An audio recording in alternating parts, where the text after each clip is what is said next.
that's not how it goes. I don't remember how it goes. I don't know. Doesn't matter. Doesn't matter. I kind of like the total white behind me. It's kind of cool. Kind of a cool look. I'm into it. I'm into it. I think I'm going to keep it for a bit. Hope y'all are having a great day. Let's get to it, shall we? Chapter 9. Bad Selly. Bad Selly. Not a nice Selly. A bad Selly. A bad Selly is not something you want. A bad Selly could ruin your entire existence when you're incarcerated. Why is that? Oh, I have no idea. Let's find out. Let's learn. Bad Sellies. A crazy, stupid, mean, or fat Selly can make your time incarcerated a nightmare. Fat Sellies are on the list because they stink up the cell and are often slobs. I can't stand living with a messy or dirty human being. When you're cellmates with someone in Max, there's no escaping them for 21 hours a day.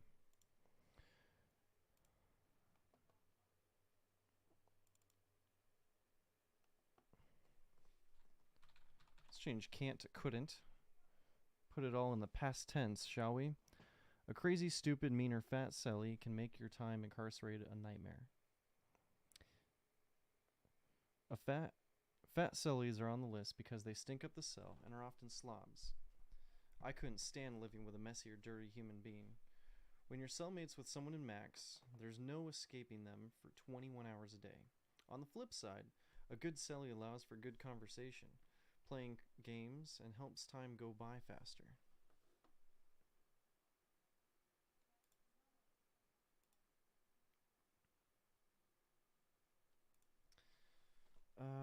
Yeah, I'm gonna capitalize Max. When you're cellmates with someone in Max, there's no escaping them for 21 hours a day.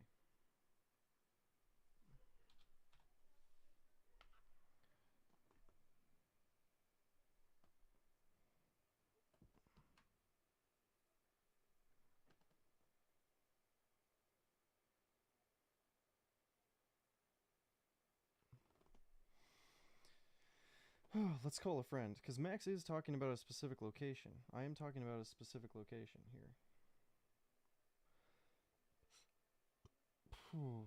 Do do do do do.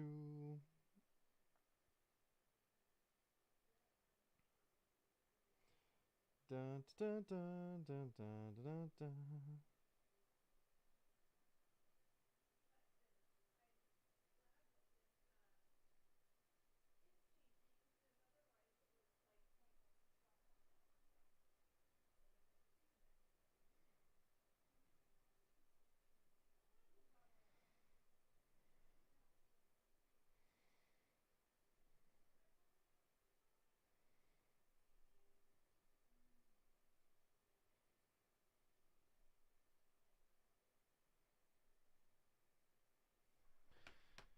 Do do do do.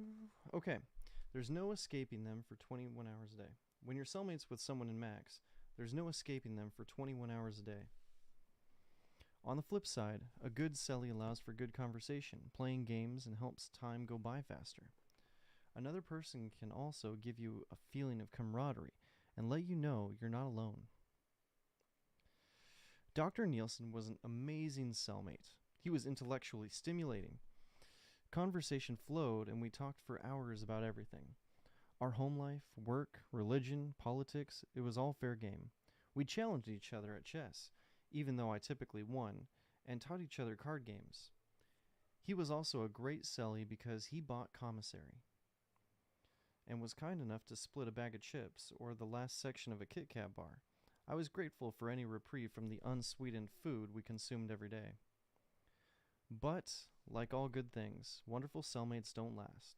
Nielsen was bailed out after 3 weeks of trying to find the tens of thousands of dollars for the bail bondsman. We fist bumped as he left. I wanted a hug. A week passed before I was given a new Selly. My first thought when I met Buster was how badly the man needed a shower. He reeked of BO. Hi, my name's Trevor, I said, extending my hand. He gave me a limp shake. I'm Buster. I have severe autism and Asperger's. I can read at a 3rd grade level. What the fuck was he doing in my house? As if I'd asked him to tell me his life story, he told me his life story. Much of it revolved around his cat. I was adopted by my moms. People make fun of me for that. That's why I have brass knuckles to threaten them with. I like weapons. I've had a few jobs, but I get fired because I forget to go. Haha. But I get disability. So it's okay. I have a girlfriend I like a lot. We live together in my basement. I hope she remembers to take care of my cat. I love my cat more than anything. He enjoyed talking about himself. So did I, but I discussed myself in a more conversational manner. He continued on. I have letters from her, my girlfriend, not my cat. She thinks I deserve to be in here because sometimes I get angry and like brass knuckles. A dangerous combination. Want to see? Everything he said was loud. I tried my best to reply, You know, Buster, I'm not... Whoosh, the letters were in my lap. Soon I understood that his girlfriend was also differently abled, and that she was jealous of all the attention Buster gave his feline companion. I began to wonder how violent things got between the two oddly abled, and wished I could observe them in their natural habitat.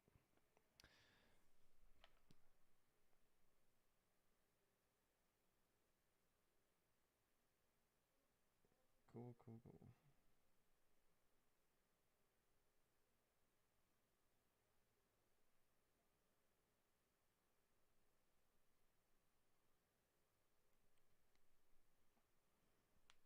Oh, stretch.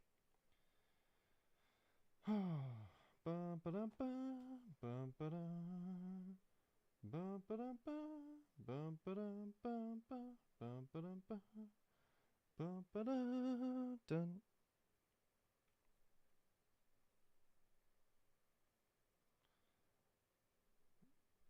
Enjoy me proofreading. Hang on. Proofreading.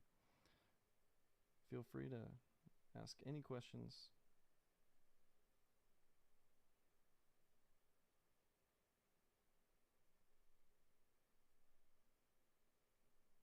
I enjoy conversation.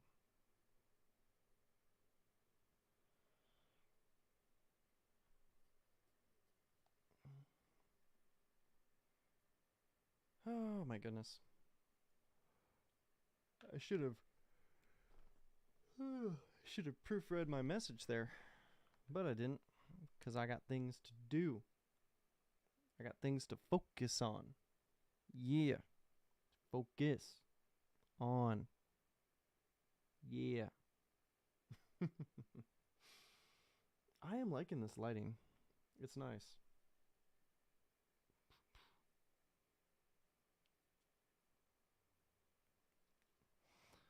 I'm not sure about... I think in order to get a more... Oh, what's the word? More dynamic lighting, I might move an oranger light over to this side right here. Instead, right now I've got whatever it's called, a daylight, one of the ones that makes you feel good, which is awesome. Unfortunately, it kind of pales me out. I'm a little pale.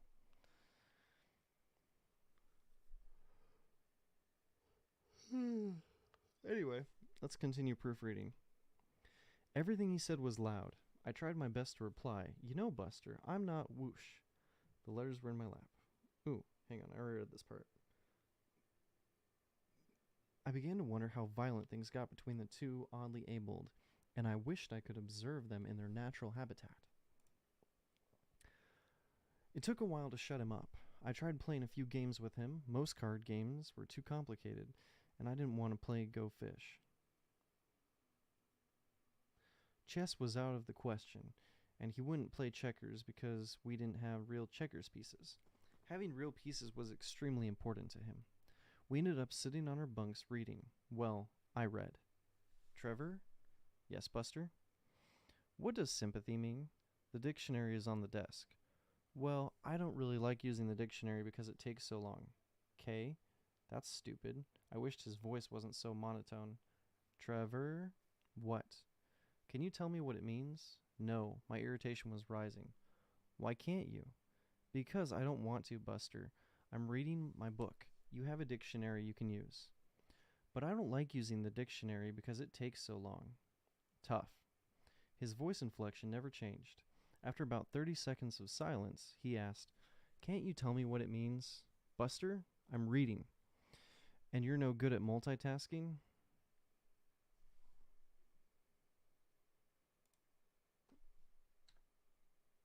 "And you're not good at multitasking?" My head flooded with possible answers. I decided to go with the one that had the best chance of ending the conversation. No. Oh. I sat back enjoying the silence. Was that it? It was over? I enjoyed my book in silence with a smile on my face. Bam! I bolted up and looked at the door. Buster had thrown his book against it. I yelled, "What the hell?" He looked at me from his bunk in a calm and innocent manner, like he had no idea why I was shouting. "Why'd you throw that?" "There are too many big words in it." "That doesn't mean you have to throw it." "It didn't hurt anybody." Clearly, arguing with Buster was a waste of time. I did my best to read. Buster got his letters out and read through those. "Trevor, what? Do you think my mom still loves me?" "How would I know that?" "I asked you what you thought, not what you knew." "Okay, yeah, technically." "I don't know. Probably. That's good." Another 3 minutes of silent reading before, "Trevor, what?" My tone was filled with irritation and a hint of anger. "Do you think the prosecutor will give me a good deal?" "From what you've told me, probably not." "Oh, that's too bad." 2 minutes later, "Trevor, what? Do you think they threw away my weapons?"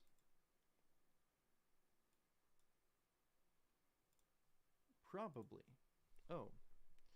4 minutes later, "Trevor, what? Do you think my girlfriend is taking good care of my cat? You said she doesn't like your cat, so she probably drowned your cat in the bathtub." 5 seconds of silence passed before I added, "Your cat's dead." Another 10 seconds passed before Buster replied, "Boy, I hope not. That'd make me really sad. Do you ever get sad, Trevor?" "You know what, Buster? I really just want to read in silence, okay?" Oh, his favorite word. I read in wondrous quiet for a solid 10 minutes. A dull, quick thump, thump, thump broke the silence with a steady rhythm. I froze in the wake of the thump, thump, thumping. He's not masturbating. I took a breath and slowly peered over the edge of the bunk. There it was, Buster's right fist thumping 100 miles an hour. He stopped, looked at me, and smiled with a monotone hi.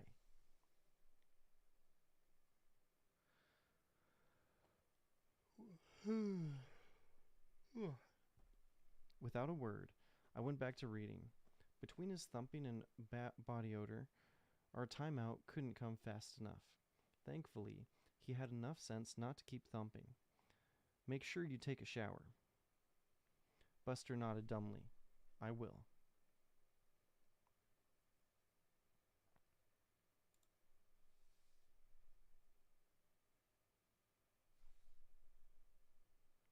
As the cell door opened, Buster headed to the shower. I told him to use the upstairs shower while Jackson came over. "You better not fight with your celly. You can tell he's got that retard strength." I rolled my eyes, emphasis on retard. "Well, at least your celly isn't a crybaby. It's like face the wall on your bunk and silently whimper like a man." "Agreed. Have you gone over the suicide options with him?" "He's too much of a pussy. Don't worry, someday we'll find someone to take the plunge." The plunge was a 4-foot nosedive off the top bunk onto the hard cement slab we called the ground. After much discussion, we were pretty sure that was the most foolproof suicide method available to an inmate. Note to self, if you are suicidal, please call the suicide hotline. That's important to note.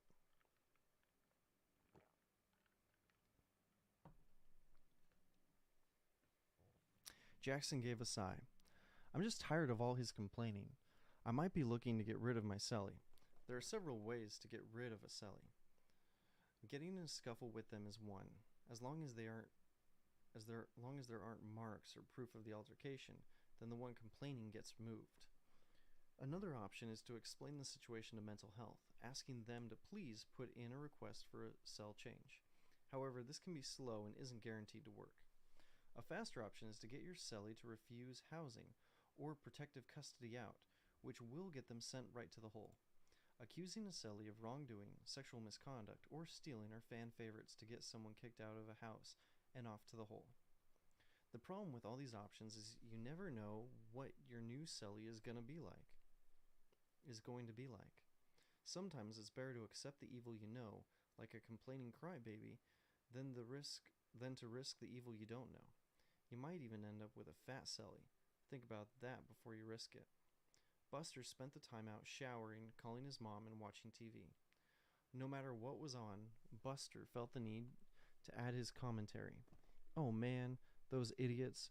Why don't they just jump into the water? They're so dumb. Those idiots deserve to die, he said while watching Titanic.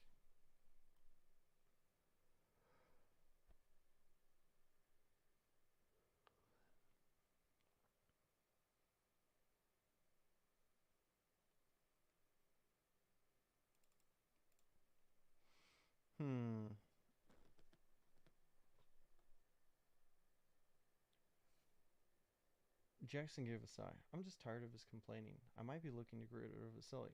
There are several ways to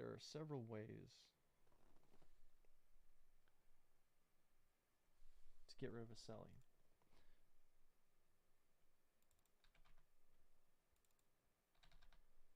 There were several ways to get rid of a cellie. Getting in a scuffle with them was one. As long as there weren't marks or proof of the altercation, then the one complaining got moved. Another option was to explain the situation to mental health, asking them to please put in a request for a cell change. However, this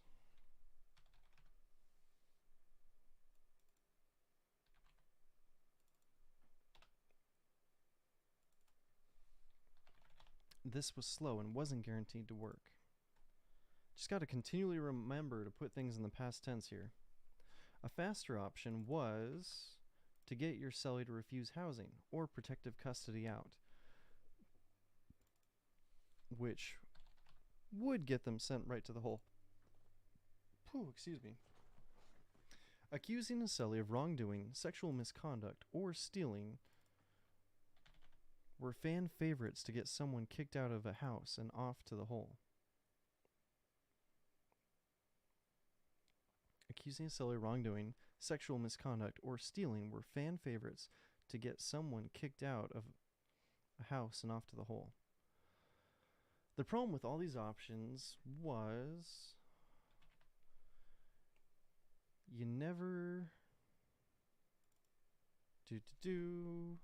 The problem with all these options was you never knew what your new cellie was going to be like. Sometimes it was better to accept the evil you knew, like a complaining crybaby, than to risk the evil you didn't know.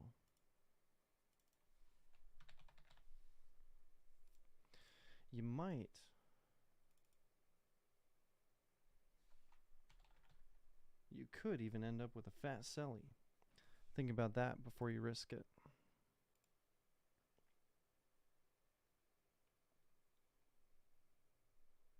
Buster spent the time out showering, calling his mom, and watching TV. No matter what was on, Buster felt the need to add his commentary. Oh man, those idiots.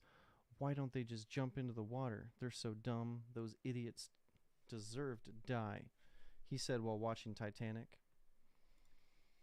After the first day, everyone was ready for Buster to leave.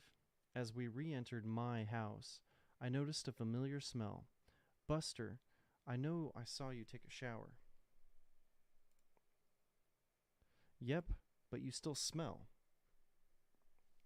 I do, he sniffed under his arm. Yes, you do. Why do you still stink, Buster? Well, he stared sheepishly. I forgot soap. So you went and got the soap you'd forgotten. He looked like a child who was caught with a hand in the cookie jar as he slowly responded, "No." Okay, that was it.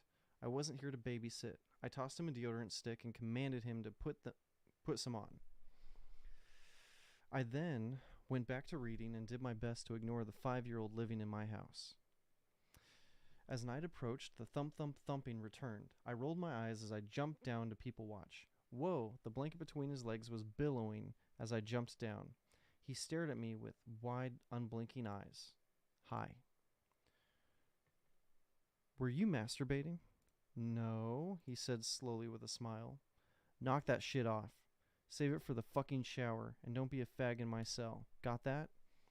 His smile was gone now. Okay. Super sorry, Trevor. We didn't speak for the rest of the night. I didn't feel bad about shouting at him. Sometimes you had to get a little loud and curse to get your point across.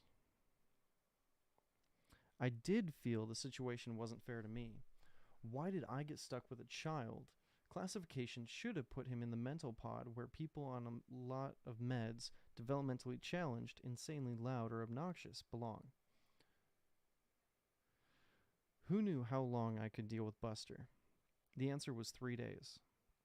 Second day was much like the first, but the third day began the tapping. Tap, tap, tap.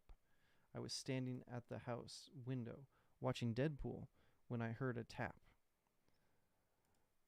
I looked over at Buster sitting at the desk, staring at the wall and breathing rhythmically. I watched as his left index finger slowly brought his fingernail up and then down on the desk. It wasn't a muffled thud, but a loud singing tap, created by his hard nail making contact with the metal desk. As the tapping increased, my nerves decreased. Hey, Buster, please stop tapping. He didn't move, respond, or stop tapping. I did my best to ignore the sound and enjoy Deadpool. I succeeded for 30 seconds. Hey, man, please stop. It isn't affecting you. It is affecting me. I'm trying to watch TV. Even I can hear the TV. All this was said without looking my way. Okay, I said, trying to stay calm and be understanding of Mr. Difficulty abled. Well, I can hear it all. Well, I can't hear it over your tapping. They're saying I can't live without you. Buster, that isn't what they're saying. So you can hear it.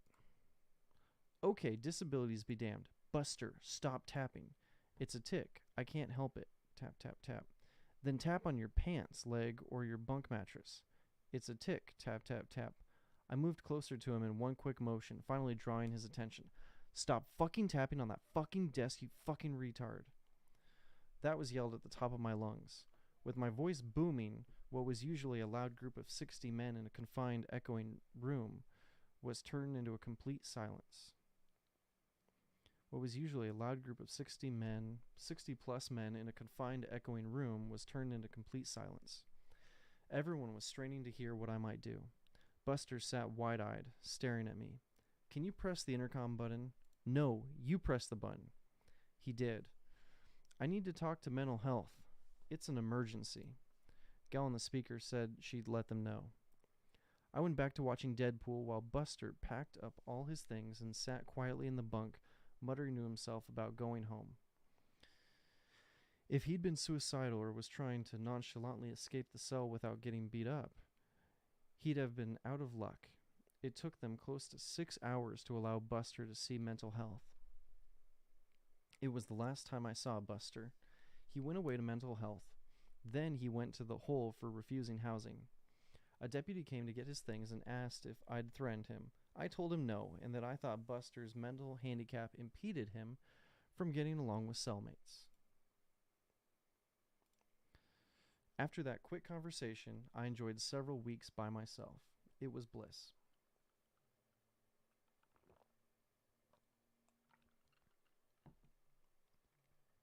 Leprechaun came by my door. What happened? The entire pod heard you roar. I quickly explained the situation. He was the 5th one to come ask for the details. As word spread, I was quickly gaining a reputation as a badass who threw out any celly who got on my nerves. As word spread, I was quickly gaining a reputation as a badass who threw out any celly who got on his nerves. Leprechaun gave a low whistle. Just for tapping on the desk? Well, when you put it like that, it sounds awful. Oh, it's not that bad. B was bad. He got rid of his celly by taking his clothes off and swinging his dick around Ferris wheel style. Whoa. Did he get in trouble? Nope. Just claimed his celly was lying to get him in trouble.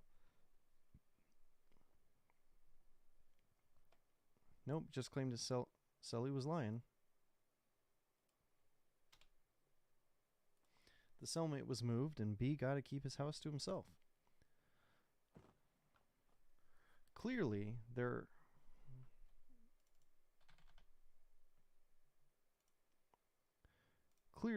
were many ways to get a new celly. However, there was no way of knowing if the next celly would be better than the last. And you might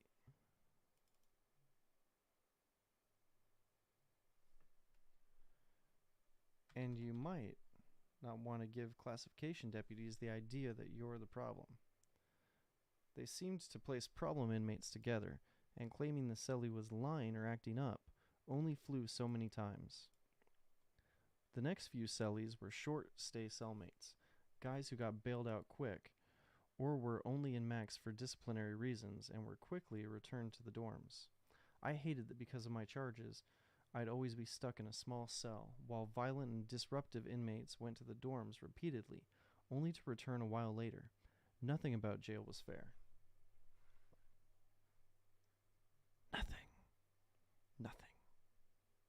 Nothing about jail was fair. I got used to giving short-stay cellies a basic lay of the land. Hi, my name's Trevor. Welcome to my house. These are my things. Don't touch them. Quiet time is midnight to 10 a.m. Plan your sleep accordingly. If you don't eat anything on your tray, I ask for first dibs. The calendar on the desk shows our time's out. Time's out. Do your best to shit during those times so I'm not trapped with you stinking up this confined space. Try your best. Do your best to shit during those times so I'm not trapped with you stinking up this confined space. Try your best.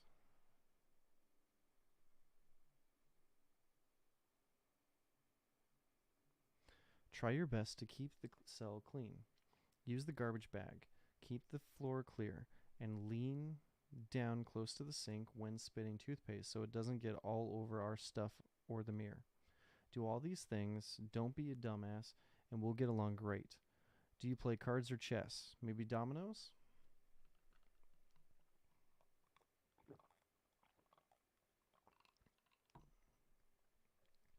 I yelled at a few of my cellies, but we all got along for the most part.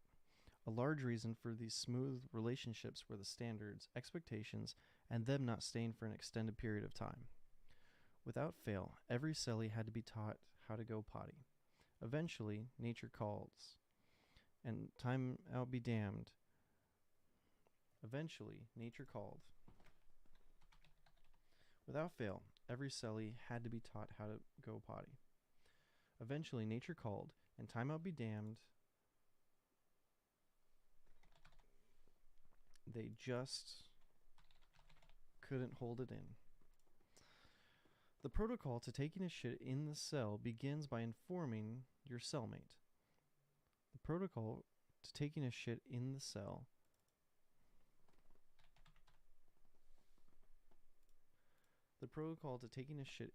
began by informing your cellmate. The Bombay doors are opening. It's time to drop a massive payload. The cellmate then laid on their bunk facing the wall, reading, giving maximum potty privacy. A sign announcing the deuce being taken was then hung in the window for added privacy from those walking by. The strolling bystanders appreciated it too. The cell was a small confined space, so the rule was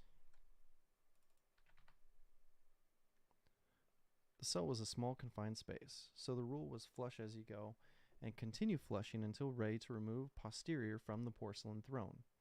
No bowel movements should be heard over the sound of flushing.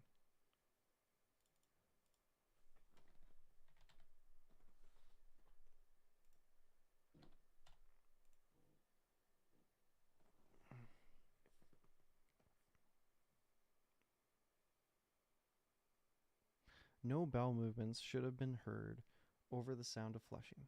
Unfortunately, this was easier said than done. To accomplish continuous flushing, the shitter must press a metal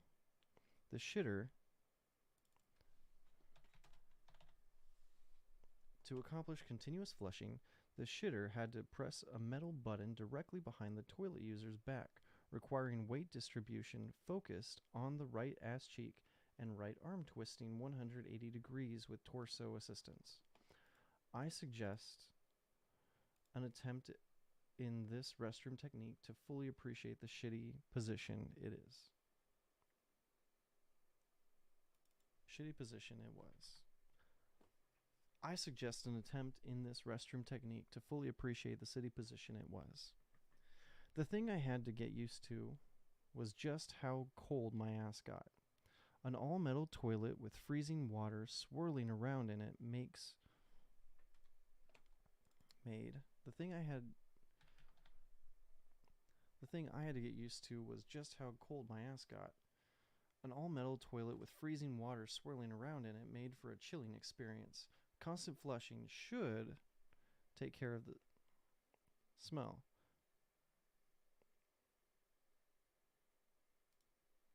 Constant flushing should have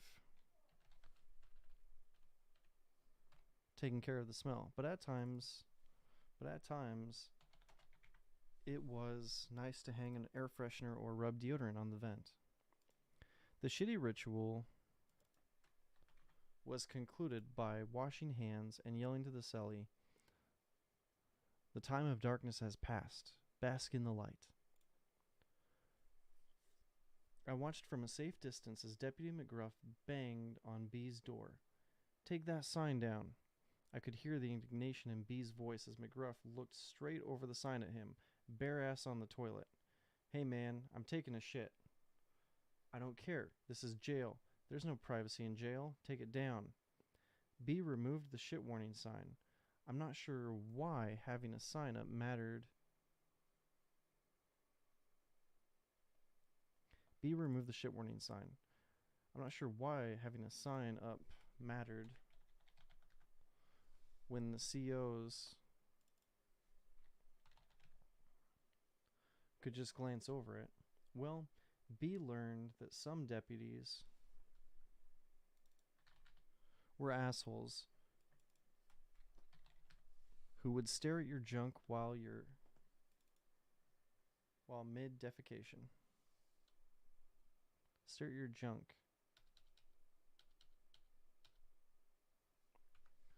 Who would stare at your junk mid-defecation.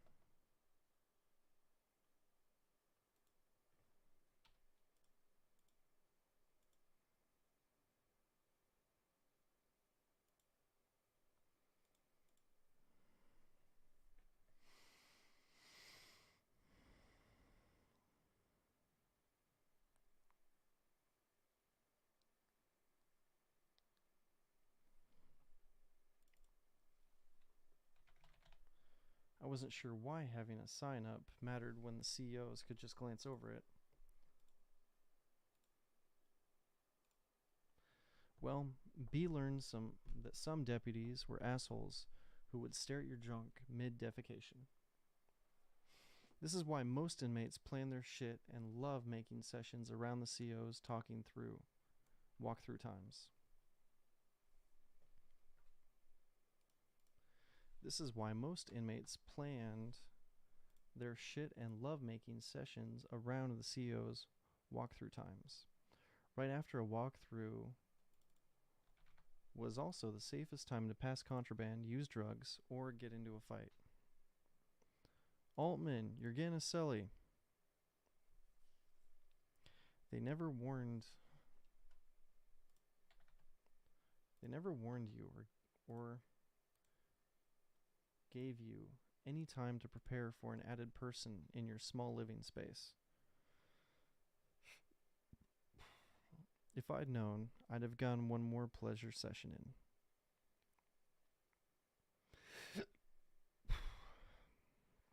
As I turned, I saw the man carrying a blanket and mattress toward my cell. His name was Max, a semi-clean-cut, sandy-haired guy. He looked all right. As we made introductions, I found out he was a recreational drug user with a temper, so he was just like half the guys who came through close custody. The other half were hardcore addicts who'd rip off someone's ear with their teeth just for a hit. As Max and I got to know each other, rummy was our game. He got frustrated and quit any card games I tried to teach him.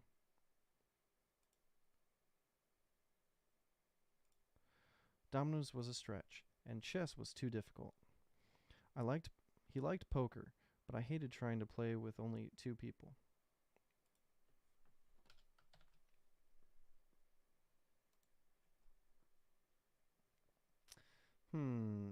This is an interesting question.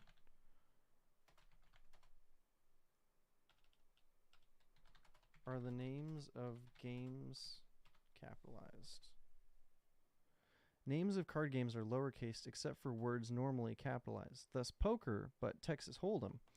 Names for those games of chance, whether more or less legitimate ones like Russian roulette and bingo, those straddle both words like craps, which have 2 forms, casino or table crop, and street caps. Okay, so it should be lowercase. Good to know.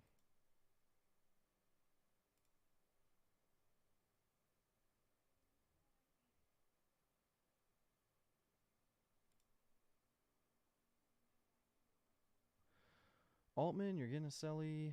As I turned and saw the man, he looked all right.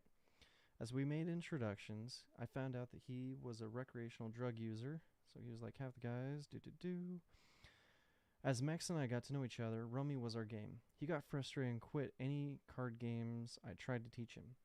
Dominoes was a stretch, and chess was too difficult. He liked poker, but I hated trying to play with only 2 people. It was all boring luck, but rummy, we both enjoyed a good game of rummy. We'd play all day long with games going to 10,000 points. Max turned out to be a nice guy with a good sense of humor. He kept the cell clean and respected my things. He was someone who I could actually see myself being friends with on the outside. These first 3 days had gone great. So who's talking shit about me? I looked up from our card game. What? Max was staring at me with newfound intensity. I can feel someone talking shit about me. Who is it?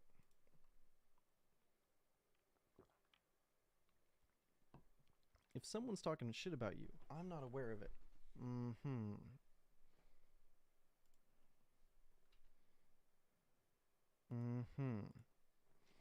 Why do you think someone's talking shit? Because I'm not stupid. I can feel their eyes on me and see them talking when my back is turned. Huh. Well, I haven't noticed anything. His that followed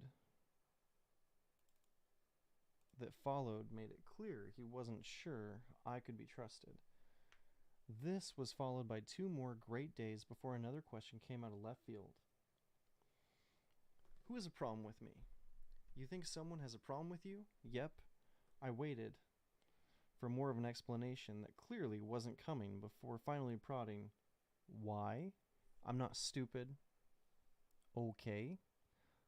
We sat in silence, cards still gripped tight, me wondering how to proceed.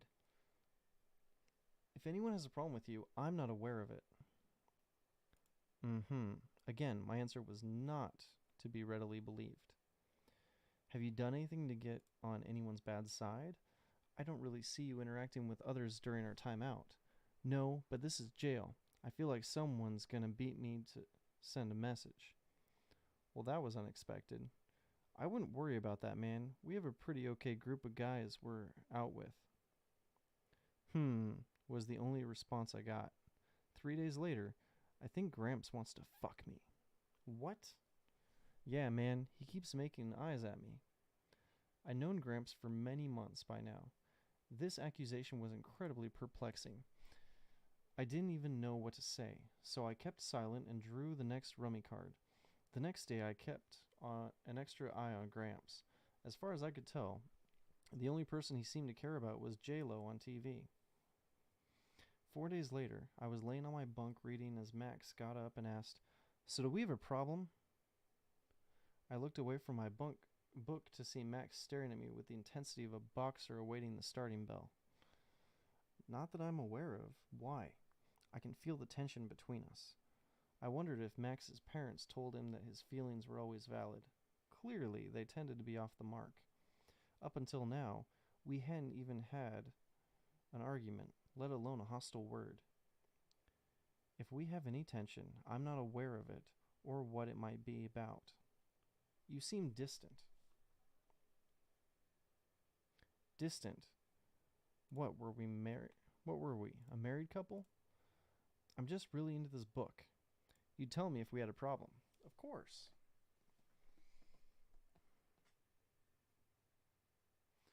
And I would have. Like, what's the point of not telling somebody that you have a problem? Of course you tell them that you have a problem. That's how things move on.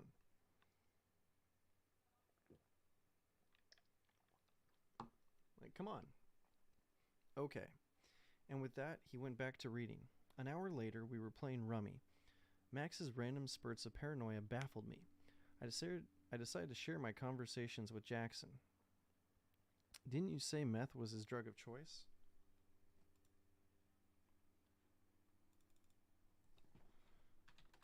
Do you capitalize drug names? Pharmaceutical drug brand names, if used, should be written with a capital letter, but international standard drug names should not be capitalized. Names of organisms that are given in the form of genus species. Okay, hang on. Let's be more specific. Should meth be capitalized?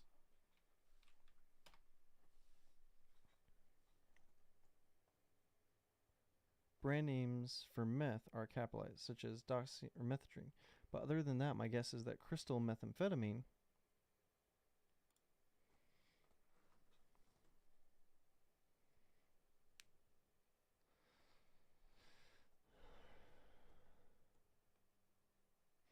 I'm writing a paper and I don't know whether or not to capitalize crystal methamphetamine in the production of crystal methamphetamine. Best answer. According to MLA rules, whenever you are unsure if a word should be capped, look in a standard dictionary for the part of speech capitalization style. Obviously, brand names for meth are capitalized, such as disoxin or methadone. But other than that, my guess is that crystal methamphetamine should not be capitalized. It's not capitalized in Britannica.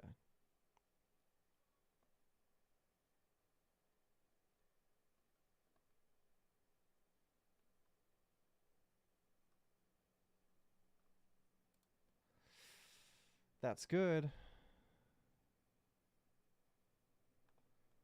All right. We're sitting pretty, guys. Sitting pretty.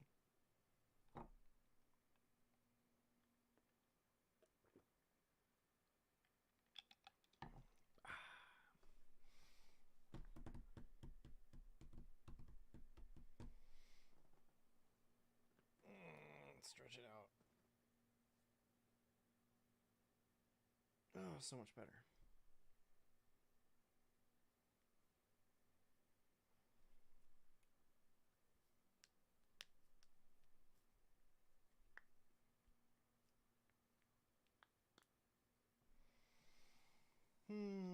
Better.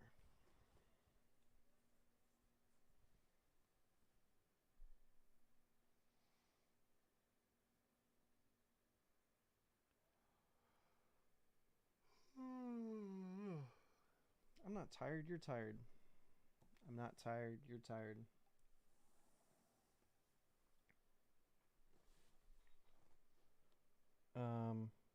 Oh, no, not back at chapter 1. Distant, what were we? A married couple?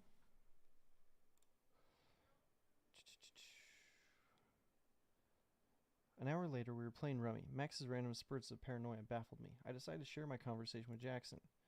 Didn't you say meth was his drug of choice? Yeah. Well, paranoia, like you're describing, is a side effect of meth. Huh. I wouldn't have thought of that. Yep, just ignore the random paranoia. It'll typically pass quickly. And that's just what I did. When he had a moment of paranoia, I downplayed it, and we went about our day. Aside from the few spurts of paranoia,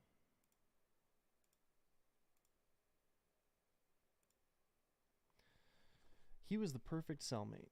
Clean, drama-free, without enemies, and a relatively intelligent conversationalist. We talked mostly about politics and religion. He showed a lot of interest in my Christian faith, and I was happy to provide him with biblical readings. I'm a big fan of the book Matthew. Being there to answer any questions Max had was actually fun for me.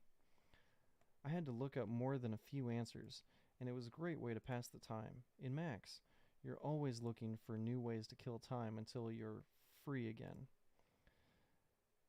As that time continues to stretch on out into more and more months, you'll try to pass the time doing things you never thought you'd do before. Hey, Trevor, want to snort some sleeping pills with me? I looked up from my book. Excuse me? Max gave a sheepish look.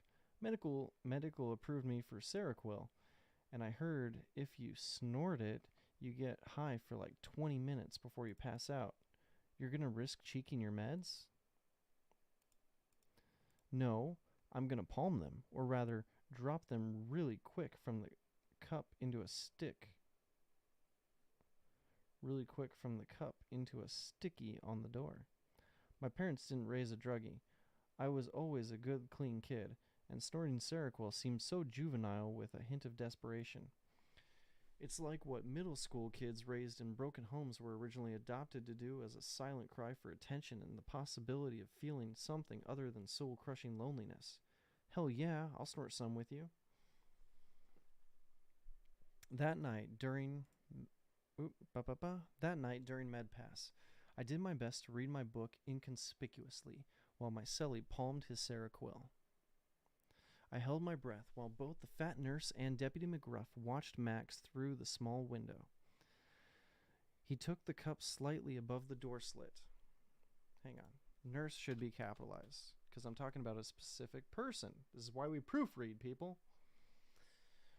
I held my breath while both the fat nurse and Deputy McGruff watched Max through the small window. He took the cup slightly above the door slit, where the corrections staff couldn't see.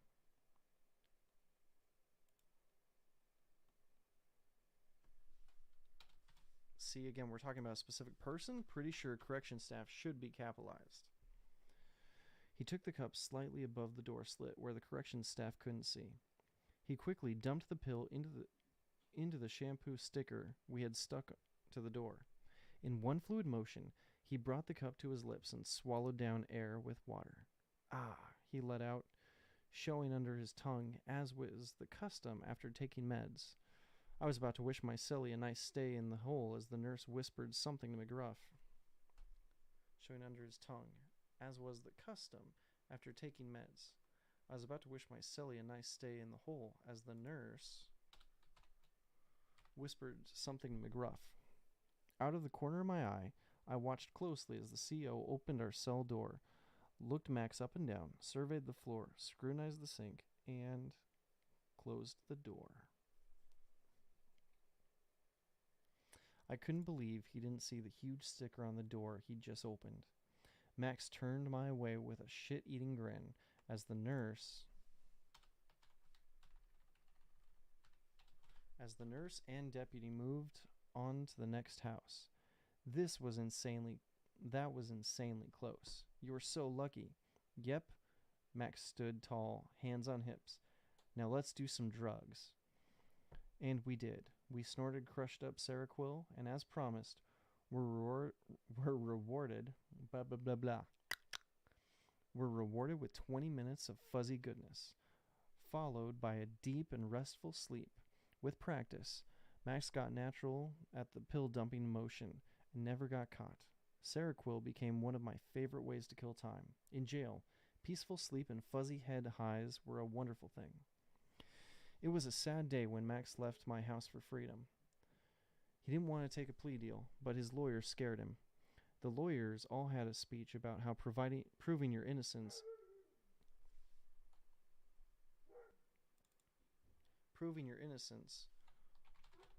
wasn't. It was a sad day when Max left my house for freedom. He didn't want to take a plea deal, but his lawyers scared him. The lawyers all had a speech about how proving your innocence wasn't worth risking the rest of your life.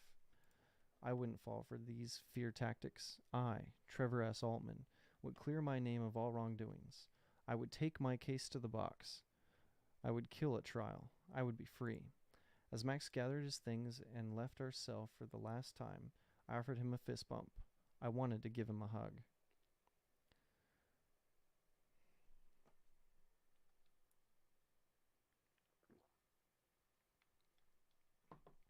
People watching and dealing with short-stay cellmates offered me the opportunity to acquire a skill I never thought I'd have: the ability to recognize a person's drug of choice. The majority of murderers, robbers, and assaulters in Max were either meth or heroin users. Only the rapists were mostly clean, or better described, drug-free. Meth users were easy to spot with their cracked and black teeth. Many also had heavy scabs that they just couldn't ignore, never allowing them time to heal.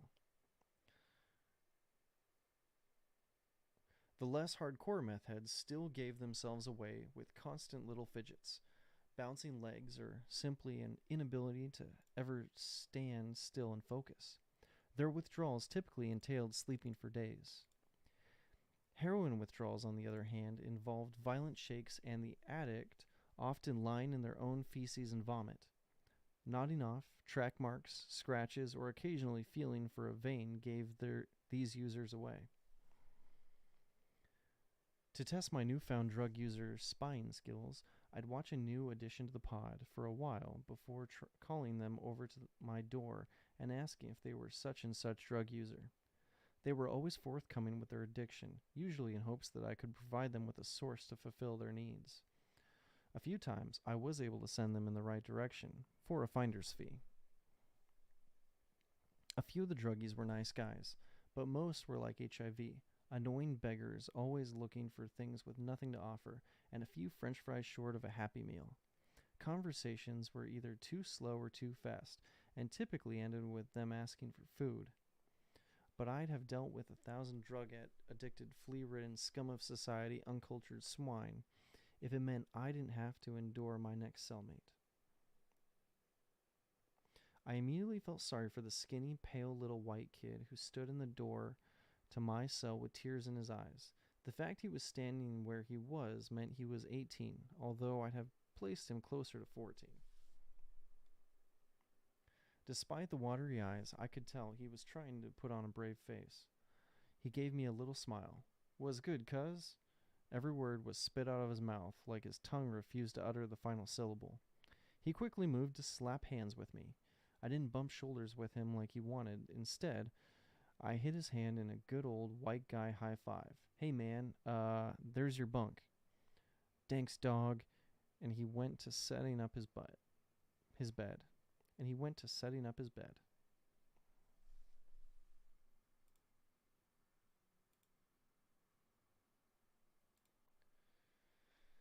I decided to give him some space and let his eyes dry. I climbed my bunk and started reading. Feeling bad for the kid, I decided to forego the typical welcome speech, at least for the time. After a while, I got off my bunk to see what was on TV from our little cell window. That's when I saw the poor, pitiful, defenseless kid, hugging his knees to his chest, tears silently running down his cheeks. He looked up at me. You can say I a pussy, a puss or whatever. I wasn't built for this shit. place, dog. Wasn't built for this place, dog. With his ghetto lingo way of talking for real, I hid my desire to correct his destruction of the English language. This was a continued source of squeamish annoyance, making me cringe every time his mouth moved, which would happen every other minute. It's okay, man. I did my best to comfort. First day is always the hardest. Get into a routine and time will go fast. You'll see, it's not so bad. Sniffles were stifled. Appreciate, brah. Okay, I am no one's brah, but I stayed silent and just nodded. I am no one's brah, but I am no one's brah. But I stayed silent and just nodded.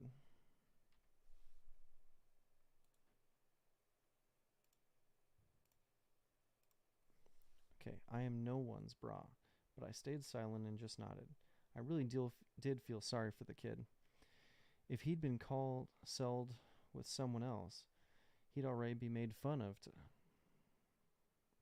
hell, and probably have had his socks stolen. I decided I'd do my best to make this kid's time in Max as easy as possible. This would start through distraction. Do you play any cards? He perked up with a sudden smile. Yeah, I'll kick your ass at rummy, dog. No you won't. And does every homeboy druggie just inherently have rummy as their go-to card game? Any others? I'm a beast at poker. Rummy it is. As we started playing, I took inventory of his many tattoos. His body was covered in ink. Much of it looked like he may have done it himself. Where'd you get that tattoo work done? He looked at his arms. You like that? No, I didn't say that. He removed his shirt, revealing faded ink across his entire pale body. He looked as if he'd wanted a 13, but they drew a 31. Can you believe I got most of it for free? No dinero needed. I could absolutely believe that. I got a buddy who for $50 will do as much tat work. I got a buddy who for $50 will do as much tat work as you can take. I decided even for the cheap, faded 5-ink job I was staring at, 50 was too much. I decided even for the cheap, faded 5-minute ink job I was staring at, 50 was too much. He does them out of his house. Super convenient, dog. I wondered if it came with the choice of a blunt or a dab.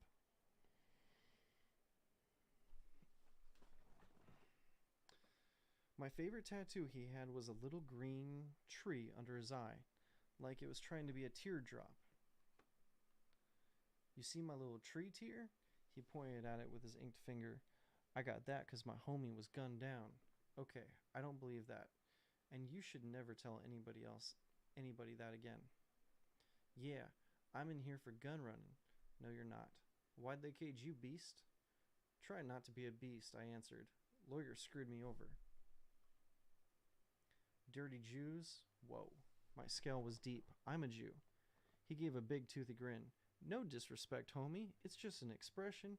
Don't mean nothing by it. We good, cuz. I decided to ignore this and continue playing. As his eyes found their way to my bunk, he let out a gasp. Brah, you rollin'. His sudden volume and excitement when he was losing so badly was momentarily perplexing. Then I saw that he was talking about my stash of peanuttles, Kit Kats, and chips.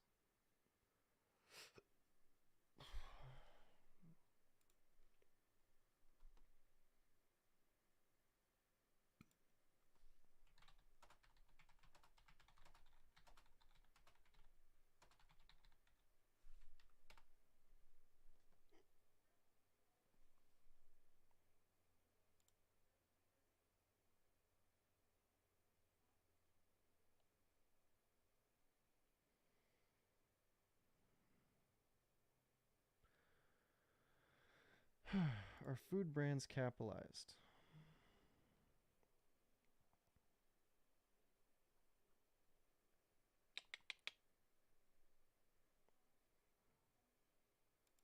Come on now, come down. There we go.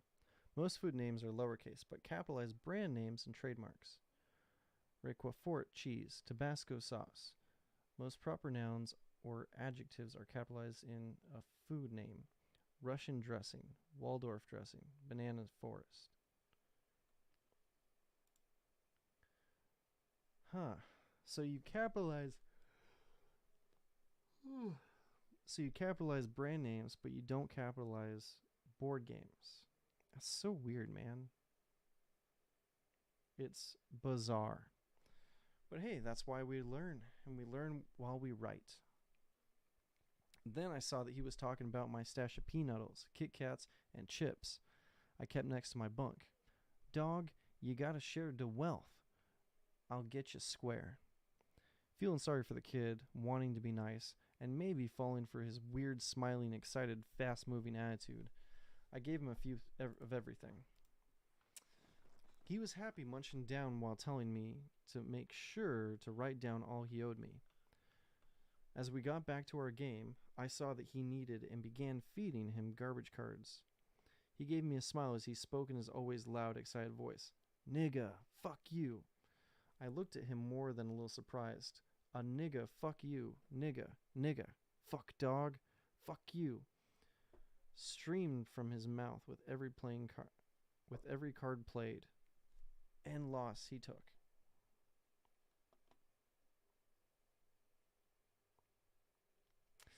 His smile told me it was all in good fun, but his pale white skin made me uncomfortable with the N-word's use. He seemed too unaware to notice my apprehension. Wanting to return to my book and needing a break from his voice, I initiated our playtime's end by saying, one more game. I should probably let you know, I'm a Crip. No, you're not. You're white. You're a Crip? Straight up, cuz. My eyes rolled. That's cool. Yeah, so no one better mess with me or my dogs. Hang on.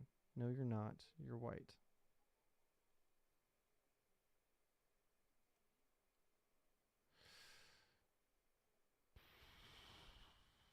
Oh my god, I shared my snacks with this kid. Prove it. There are no words to adequately describe the crip-walking, finger-twitching spectacle that followed. Through suppressed laughter, I asked, so you don't have any tattoos, tags to show your affiliation? Nah. So you've probably never been blooded or gone through a real initiation. He looked embarrassed, like he forgot to wear pants to school. Nah, this nah came much lower than his normal ghetto slang. And you're white. Yeah. You probably shouldn't tell anyone else here you're a Crip. The black guys aren't going to like it. I still felt like looking out for the kid. For some reason, his face reminded me of my little brother. Made me think about how he'd fare in Max. After our card game, I called for B and had him slide Crip a few books before I climbed up to crack open my own novel. Crip listed off the titles as he read their covers. This one sounds boss. Want to read it? Half distracted with my own reading, I answered, I'm sure I'll read it. You proficient? Pronounced pro-fish-ant, like an ant who's a pro-fisherman. At reading?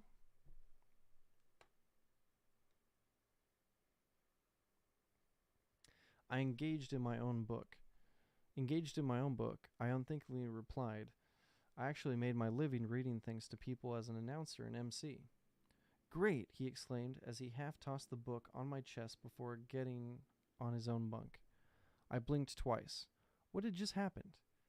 Taken by complete surprise at the absurd request, I actually opened up the book and read the first chapter out loud to him. Just as I would my own child. As I finished the first chapter, all 18 pages, I closed the book with a loud thump. Crip said, "Great stuff, dog," as he got up. Without asking, he started dealing out rummy. The next few days were a blur of parenting and having to explain things I shouldn't have had to explain to a full-grown man. Why didn't I want to read to him aloud? Why wouldn't I front him a few more juice packets? Why did he have to wash his hands after using the toilet, even when he only went number one? Why couldn't I share my shirt? Why did I always win at rummy? Was I cheating? Why did he have to wipe down the toilet seat after every piss? These all brought about longer explanations and more understanding than they deserved. The questions finally tapered off after, like most parents, I eventually snapped. Why do I always get to sit at the desk during meals? Cripps said too loud and too fast. Because I'm on the top bunk, and I'm not going to sit on your bunk to eat my food. How fucking stupid are you?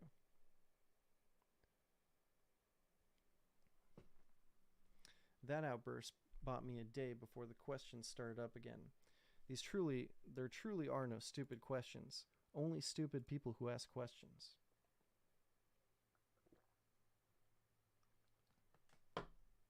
And everyone knows that that's true. Just throwing it out there. Cripps' behavior had me asking a few of my own questions.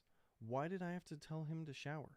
Why did he have to fist bump everyone who came to our door, especially when they came to talk to me, not him? Does he think the way he talks is normal? Do Cripps think talking like they have a polio sounds cool? Did he think people thought he was hard for rolling up only his left pant leg and wearing the laundry sack as a do-rag? How has a black man not kicked his ass for using the N-word? And finally, is this what happens when you don't have a father to raise you? 3 hours a day away from Crip wasn't enough, but I made the most of it. I talked with Jackson about Crip, or Poser, as we referred to him.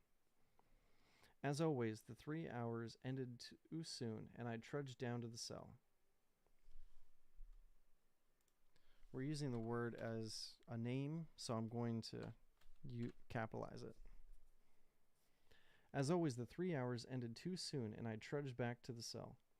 Crip was already laying in his bunk. Having no friends, he didn't do much with his time out. As our house door closed, I smelled something strong. A cheesy, delicious smell. I knew immediately it was one of my bags of cheese ruffles. Cheesy ruffles.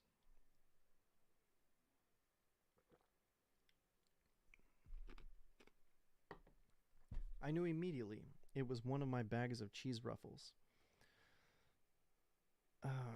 It's a brand name, so Ruffles should be capitalized. There we go. I silently took inventory of all that had been taken. As it turned out, quite a bit. Crip still owed me a sandwich, so I decided to read quietly and wait till after dinner before confronting the thief. If we were going to the hole, I was going to get paid back first. At dinner, I took his sandwich and dessert. He didn't argue. I could tell he knew something was up. He even pressed the button and told the COs he wanted to be moved, that we weren't getting along. They said tough. I asked him why he did that. Crip said he could feel the tension, and he didn't want to fight. I just gave an before selecting the longest, sharpest pencil as a precaution. Putting a rounded razor tip on it, I had myself a solid punch spike. I placed it on my bunk within easy reach. Looking down at Crip, he looked very small sitting on his bunk, reading his book. But I had no more sympathy. He'd proven himself to be a little piece of shit. He'd taken advantage of my kind nature, and I'd never be as kind or sympathetic to anyone again. My goodness. Mouth is dry. I calmed my voice. We need to talk. All right, let's talk. He didn't look away from his book. I decided to start small. You stole one of my Vaselines. My lips were chapped. That makes stealing okay? I'll get you back. And how are you going to get me back for all the commissary you stole? I knew you knew. And yet you never fessed up or apologized. Look, I'll put money on your books and you can have my breakfast.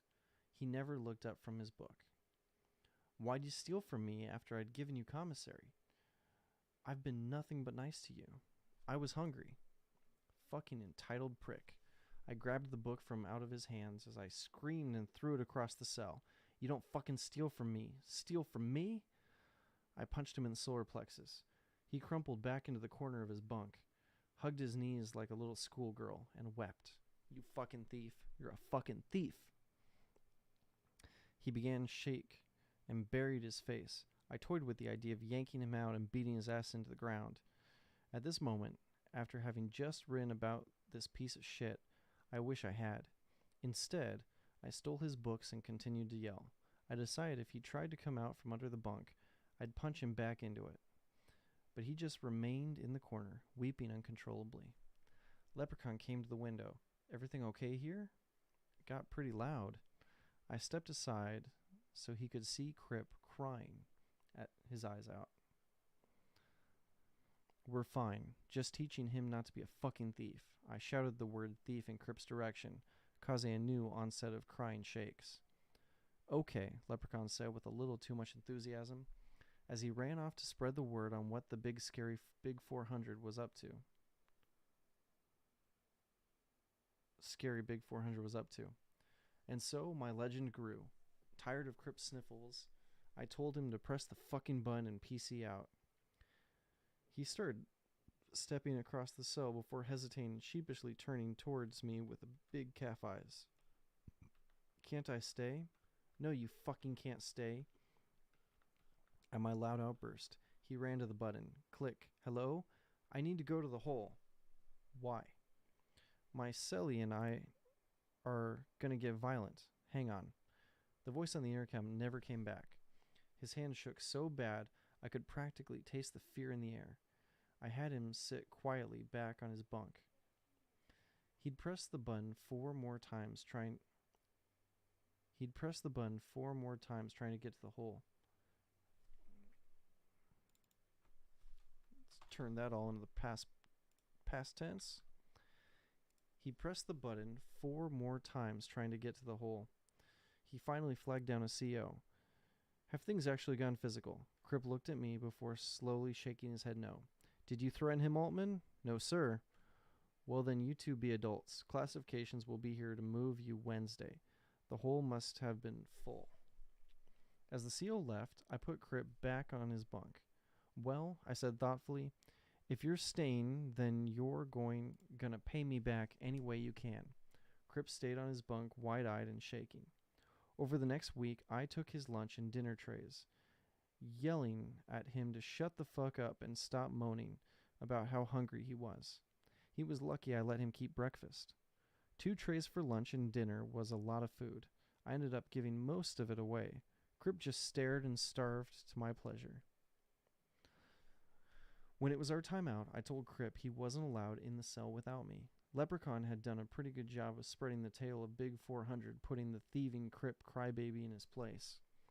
Crip spent his time out as a pariah. No one interacted with him at all. Get the fuck away from my door, retarded fucking thief, was a common response to his attempts to communicate. He spent his entire last week in Max. See right there, Max needs to be lowercased. That's why we proofread, people. Proofread your work. Get the fuck away from my door, retarded fucking thief, was a common response to his attempts to communicate. He spent his entire last week in Max sitting in sad silence. Few are ever lower than a jailhouse thief. Crip took a plea deal and left after a week of starving in silence. He promised to put money on my books to pay me back. I, of course, never saw a dollar. I, of course, never saw a dime. I like dime better than dollar. It's traditional. Let's be traditional. Is it a trope? Is it a bad trope? No, I'm going to say it's fine. It sounds better. I like dime better than dollar.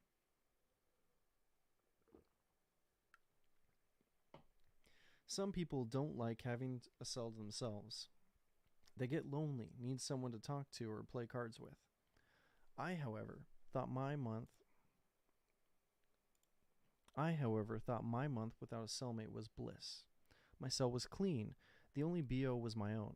The extra bunk and cubbies were perfect to lay out and organize my writing. With no one to disturb, I got up or went to bed at my leisure, able to talk to anyone at my door when I wanted. I spent a lot of time getting the room hot and sweaty, doing kick-ass karate moves shirtless. Should karate be capitalized? Let's Google it.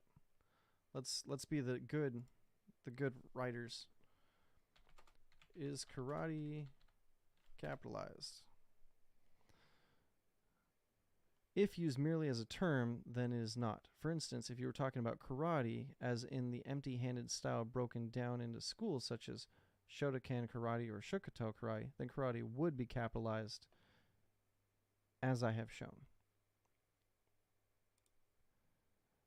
The term martial arts is not capitalized. Gosh, what do we do? For instance, if it were talking about karate, as in the empty-handed style broken down into schools, all right, I'm going to say that we're capitalizing it. Stylistic choice. Doing kick-ass karate moves shirtless, making sure my form was Jackie Chan perfect in the mirror. 90% of martial arts is not capitalized. 90% of martial arts is in your kung fu noises and facial expressions. I had a killer furrowed brow, but the best part was being able to make love to myself 6 times a day and let shower time just be for getting clean. Whenever the hormones came over me, I put the privacy paper in the window, laid on my bunk, and let the little blondie in my head dance. Before, after, sometimes even during meals, I'd start caressing the perfectly perky tits in my head. The left one always bounced the right way, while the right tit's nipple would get hard with a simple thought. I'd put my sudsy solution on them.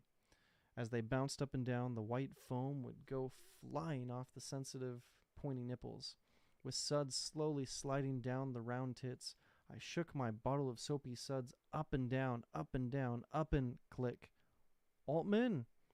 Nope, they scared her off. What? Pack up your shit. Amazing how they could cuss at detainees, but we'd get in trouble if we cussed back. Why? Fear had creeped into my voice. You're moving. To where? Where we put you? I slowly surveyed my room. Pack my shit? I had a lot of shit, so packing it all was impossible. 2 trips, maybe 3 would be needed. I didn't want to move. Cell 26 was my home. Plus, I liked everyone in my group. I use the actual number 26 most of the time, so I'm going to switch that to the number 26 instead of spelling it all out. I didn't want to move. Cell 26 was my home. Plus, I liked everyone in my group. Well, not everyone, but the ratio of likes to loathe entirely was a lot better than in other groups. My heart stopped racing. My heart started racing. What if I was headed to the hole? What if my gambling and mafia-style loan sharking finally caught up to me? Calm down, Trevor. I'd simply have to explain that the little Mexican kid from Puerto Rico had it coming, and he still owed me a damn packet of mayo. As the classification COs came to get me, I was relieved to find I was remaining in the same group and just moving 1 cell over. As they opened the door to my new house, I came to face with my new cellie, everybody's favorite 85-year-old man, Vietnam veteran, Gramps. Gramps was the closest thing I found to the perfect cellmate. He slept so much it was like having the house to myself. When he was out, he was out. I talked with anyone at the door, made love, even took shits any time I wanted without disturbing the sleeping old man. There were downsides. Gramps was a close talker. He never said thank you, and he chewed apples with his mouth open. The last one I dealt with by wearing earplugs during meals and eating my apple at the same time as he. The perks far outweighed the downsides. He showered every day, never smelling. He was respectful of my things and kept his own right dress. He scrubbed and mopped the cell every day. I never had to clean, and best of all, He came with some pretty amazing war stories. Shrapnel scarring, a dead eye, a haunted voice let you know he wasn't full of shit when he talked about getting his men blown up. He only cried once during a story, the manliest tears I'd ever seen. He cried while talking about his machine gunner getting killed. His snoring got bad every so often. I learned to gently bang on the metal bunk until he rolled over. Not a terrible ordeal. His PTSD-induced night terrors were much worse. Screaming and uncontrollable thrashing in the dead of night were hard to ignore. A few times I found him lying on the ground or perched in the corner. I'm thankful I never woke up with a pencil in my neck. He never played cards, but we did have one game where he'd talk about actors or musicians from the 50s and 60s. I wouldn't know them. He'd be shocked and tell me how amazingly talented and famous they were. I, of course, wouldn't remember anything he'd said about them later. I grew to really enjoy the old man. His steady, quiet breathing was comforting while I sat writing at my desk. It was on one such occasion that I saw some paperwork that Gramps had left out. Detainees often received copies of the evidence against them from their lawyers in a large manila envelope. This was one such envelope. Looking at the peaceful, sleeping old man next to me, I decided peeking at his paperwork would be a huge invasion of his privacy.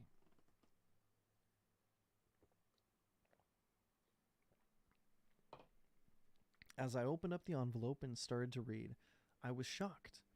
It appeared that Gramps unloaded an entire clip into his loving wife. His defense, it was due to his PTSD. The witnesses, doctors' reports, and pictures were a lot to take in. I looked over at the alleged murderer sleeping to my left. No wonder he always talked about the war.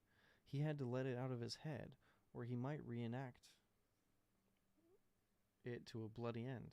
The pain, suffering, and depression we'd touched on became clear. It must be terrible to know you murdered the woman you loved.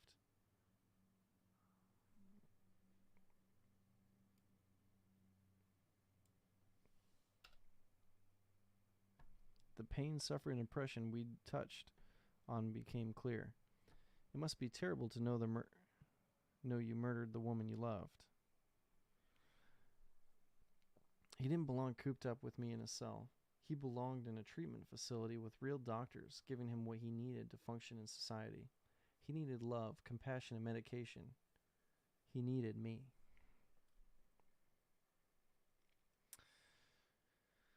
Oh, poor old man.